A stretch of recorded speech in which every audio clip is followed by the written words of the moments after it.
নমস্কার সবাইকে, আমার রান্নার চ্যানেলে তোমাদের সকলকে জানাই স্বাগত।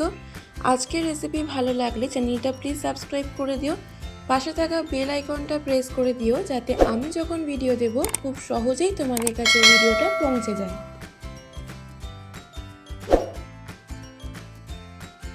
যারা নদীর মাছ ভালোবাসেন, গুড়জাওয়ালি মাছের নাম শুনলে মনটা এমনিতেই খুশিতে ভরে যায়।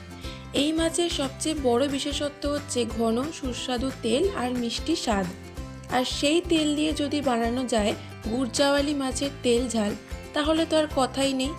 গরম ভাতের সাথে গুড়জাওয়ালি মাছের তেল ঝাল মানেই তৃপ্তি। তাহলে চলো শুরু করা যাক গুড়জাওয়ালি মাছের তেল ঝাল।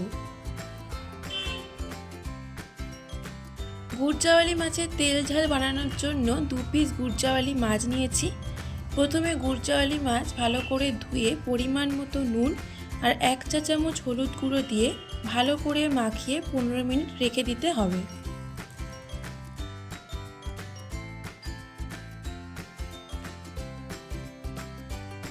পনেরো মিনিট পর মাছ ভাজার জন্য কড়াইতে দেব পরিমাণ মতো সর্ষের তেল।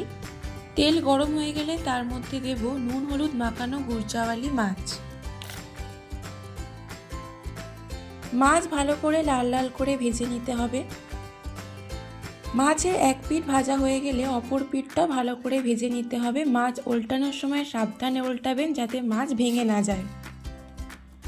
মাছ ভাজা হয়ে গেলে একটা প্লেটে তুলে নেব। গুড়জাওয়ালি মাছের তেল ঝাল বানানোর জন্য লাগবে হলুদ গুঁড়ো, জিরে গুঁড়ো, ধনে গুঁড়ো, গোটা জিরে, কাশ্মীরি রেড চিলি পাউডার, পেঁয়াজ বাটা, আদা কাঁচা লঙ্কা বাটা, রসুন বাটা, টমেটো কুচি। মাছ ভাজা হয়ে গেলে ওই তেলেই আবারও পরিমাণ মতো সর্ষের তেল দেব। তেল গরম হয়ে গেলে ফোড়নে দেব গোটা জিরে। হালকা নাড়াচাড়া করে তার মধ্যে দেব পেঁয়াজ বাটা। পেঁয়াজ হালকা লাল লাল করে ভেজে নিতে হবে।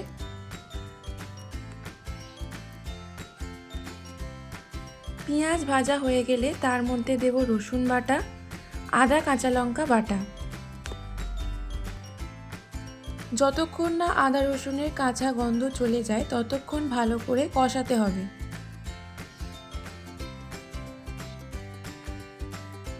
তারপর দেব টমেটো কুচি। টমেটো যাতে তাড়াতাড়ি নরম হয়ে যায় তার জন্য দেব স্বাদ মতো নুন। তারপর আবারও কিছুক্ষণ কষিয়ে নেব।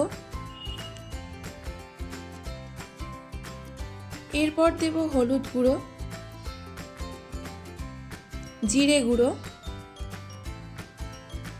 ধনে গুঁড়ো, কাশ্মীরি রেড চিলি পাউডার। তারপর সমস্ত মশলা ভালো করে কষিয়ে নিতে হবে যতক্ষণ না মশলা থেকে তেল ছাড়া শুরু হচ্ছে। সামান্য চিনি দেব, এটা অপশনাল, তোমরা দিতেও পারো নাও পারো। যাতে মশলা পুড়ে না যায় তার জন্য সামান্য জল দিয়ে দিয়ে মশলা কষাবো। মশলা থেকে তেল ছেড়ে দিলে পরিমাণ মতো জল দেব।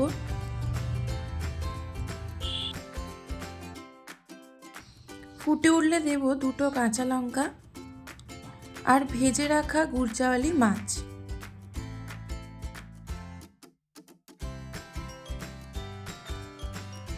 মাছগুলো দেওয়ার পর কিছুক্ষণ ফুটতে দেব। সব শেষে সামান্য গরম মশলা ওপর থেকে ছড়িয়ে দিলেই রেডি গুড়জাওয়ালি মাছের তেল ঝাল।